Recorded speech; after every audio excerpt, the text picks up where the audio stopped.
Hello, everybody. I'm Jeff Michael. Here is your CBS On The Go update. 5, 4, 3, 2,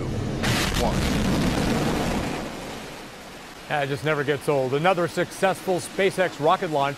The Falcon 9 launched early this morning from Vandenberg Air Force Base. It's carrying 10 satellites for a company specializing in mobile voice and data communications. This is the third of 8 planned launches for that company. Now back down on the ground, something you don't see every day. That's a CHP officer. You see him at the top of the screen in the circle there. And yes, he is chasing chickens. Chickens got loose on the 5 freeway near Silver Lake. Lanes had to be shut down. Unfortunately, some of the chickens didn't make it. The others, though, were rescued by CHP officers. They had been hauled in a truck, and the truck got into an accident.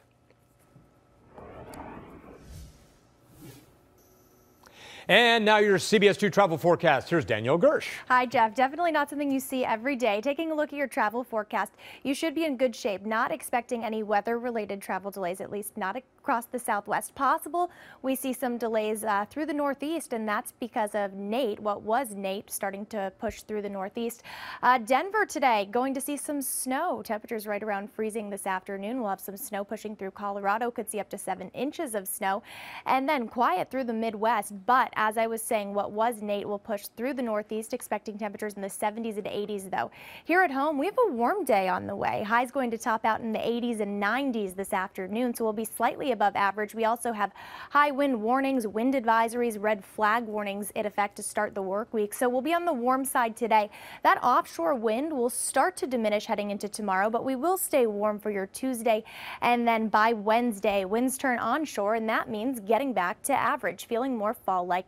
And those temperatures going to be around normal for this time of year and stay that way through the end of the work week. Jeff, back to you. All right, Danielle, thanks. Vice President Mike Pence is here in Southern California this morning. He went to a reception last night in Beverly Hills, has a fundraiser today in Newport Beach, but he is also under fire by some for an action he took yesterday during an NFL game. The president actually walked, or vice president, I should say, actually walked out of that game in his home state of Indiana after some players chose to kneel. The move follows a growing debate over NFL players demonstrating during the national anthem.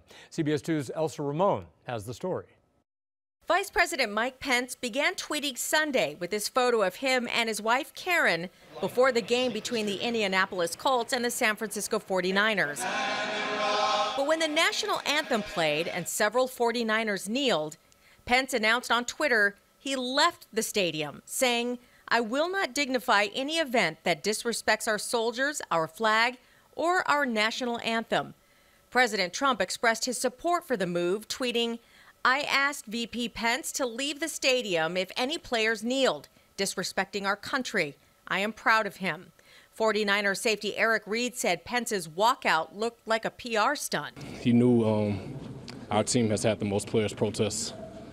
He knew that we were probably going to do it again. The 49ers are the former team of quarterback Colin Kaepernick, who began kneeling during the anthem last year to protest the treatment of minorities in America. The protests started spreading to other teams and players, and last month, President Trump called on the NFL to ban them. Wouldn't you love to see one of these NFL owners, when somebody disrespects our flag, to say, "Get that son of a bitch off the field right now, out, he's fired"? Some teams, including the Indianapolis Colts, continue to lock arms in a sign of unity. Elsa Ramon, CBS 2 News. And in addition to raising some money in Newport Beach this morning, later today the vice president flies to Sacramento to talk about tax reform. All right, now here is your CBS On The Go sports.